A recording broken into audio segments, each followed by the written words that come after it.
আসসালামু আলাইকুম। আজকে নিয়ে আসলাম আবারও আপনাদের জন্য একটি সহজ এবং মজাদার রেসিপি। তাহলে চলুন মেন রেসিপিতে চলে যাই। দিয়ে দিলাম পরিমাণ মতো সরিষার তেল। এখানে আপনারা সয়াবিন তেলও ব্যবহার করতে পারেন। তারপর দিয়ে দিলাম 3 টেবিল চামচ পেঁয়াজ বাটা এবং সাথে দিয়ে দিলাম লবণ। মশলাটাকে ভালোভাবে কষিয়ে নেবেন। যত কষাবেন ততই টেস্টটা বাড়বে।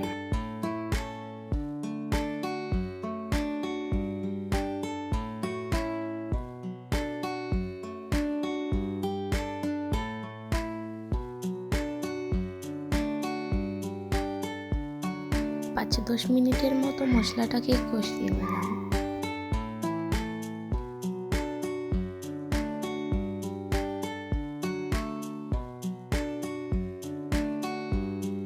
দিয়ে দিলাম 1 চা চামচ মরিচের গুঁড়ো এবং হাফ চা চামচ হলুদের গুঁড়ো। এখন ভালোভাবে মশলাটাকে মিশিয়ে নেব।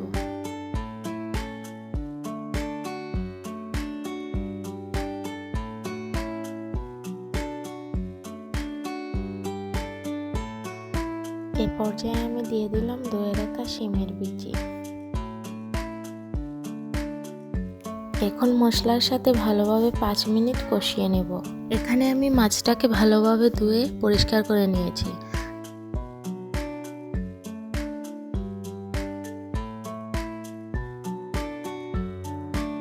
দিয়ে দিলাম ধুয়ে রাখা মাছ।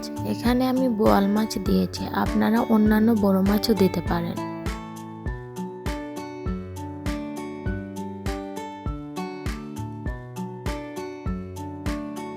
মাছের সাথে বিচিটাকে 5 মিনিটের মতো কষিয়ে নেব।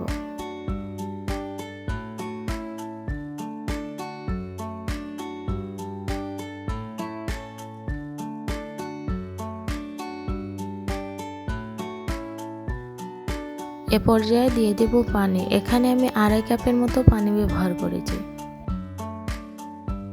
অতিরিক্ত পানি দিলে মাছটা ভেঙে যাবে, তাই পরিমাণ মতো দিতে হবে।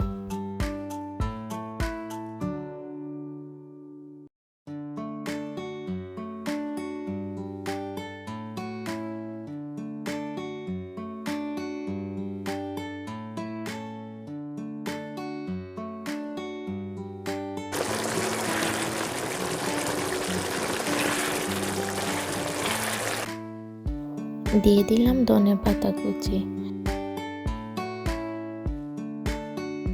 এই তো সহজেই তৈরি হয়ে গেল মজাদার শিমের বিচি তরকারি।